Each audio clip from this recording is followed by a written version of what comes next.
सीमावर्ती छिंदवाडा जिल्ह्यातील जामसावडी चमत्कारी हनुमान मंदिर येथून रामटेक श्रीरामगड मंदिरापर्यंत काढण्यात आलेल्या श्रीराम हनुमान मिलन पदयात्रेची गुरुवारी सावनेर येथे ढोल ताशाच्या गजरात भव्य स्वागत करण्यात आले।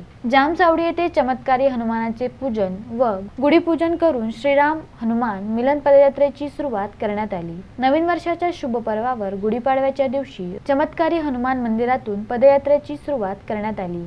ही श्रीराम मंदिर रामटेकपर्यंत पदयात्रा काढण्यात आली आहे।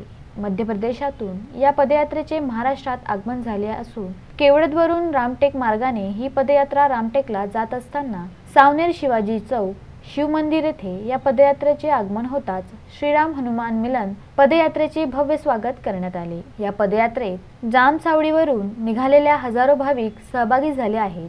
हे विशेष सौसर तालुक्यातील चमत्कारी श्री हनुमान मंदिर संस्थान जामसावडी देवस्थानाचे अध्यक्ष धीरज चौधरी व माजी अध्यक्ष कारोकार बाबाजी यांच्या मार्गदर्शनात रामटेक येथील श्रीराम गड मंदिराकडे निघालेल्या श्रीराम हनुमान मिलन पदयात्रेचे सावनेरमध्ये भक्तिभावपूर्वक स्वागत करण्यात आले। शिवसेना संपर्क प्रमुख उत्तम कापसे यांनी विधिवत पालखीचे पूजन केले व सर्व भक्तांचे भगव्या दुपट्टे देऊन स्वागत केले।